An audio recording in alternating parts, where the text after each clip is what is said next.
What made you wake up one day and go, you know what, fuck it, I'm going to do a feature? Sort of I don't know, it was a gradual process.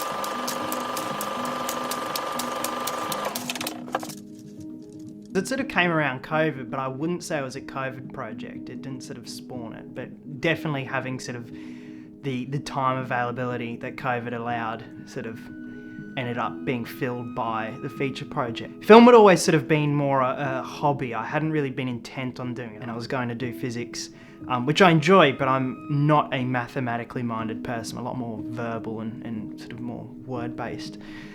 So I changed from that to film. Obviously COVID hit and I'd sort of moved back to Toowoomba. And it was an interesting sort of period, and especially when you're used to having sort of a year planned out at a time, or having like a few years planned out at a time, and then you're sort of out in the open. And so sort of a lot of things sort of brew.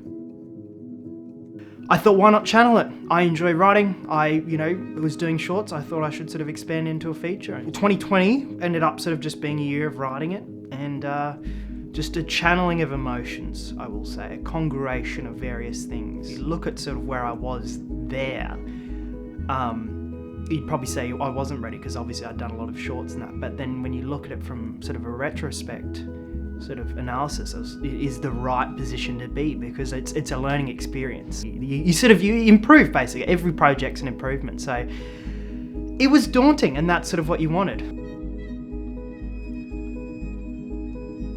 When you write it and obviously writing stuff's easy because you just sit there with your laptop or whatever and you play with thoughts, but the actual practicality, which I'd had little bits of experience on, but lighting and I'd had gear from the real estate company I was working for, so actual legitimate sort of camera gear beyond a phone.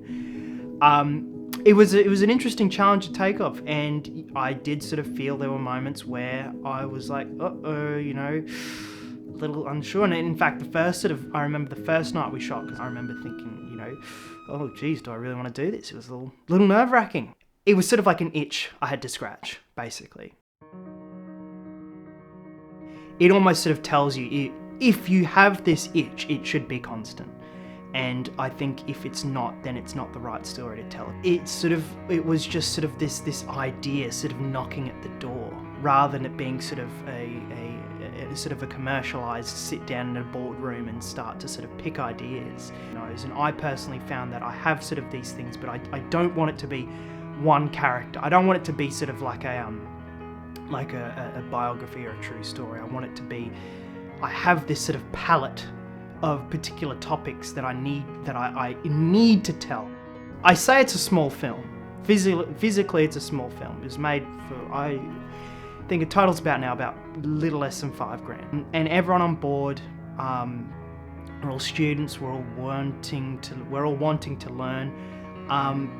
But the fact that we've sort of managed to create something, a wonderful team thing, which not to sort of toot my own horn, but I think it looks fantastic, to show sort of what can be done with such a small sort of budget. This film is built around a very strong emotional core, from the actual story to the people involved. So I think seeing a film like that, I think, is something very different from what we're seeing a lot of now. And then the story as well.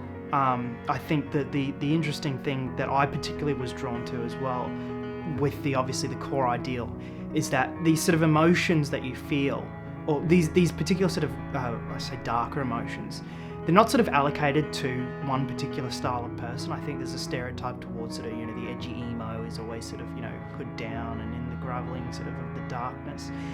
But in the film here, we explore how that, there is definitely sort of a more introverted character that's played with this strife, but also an extroverted character. All personality types can have it, which is something you don't see.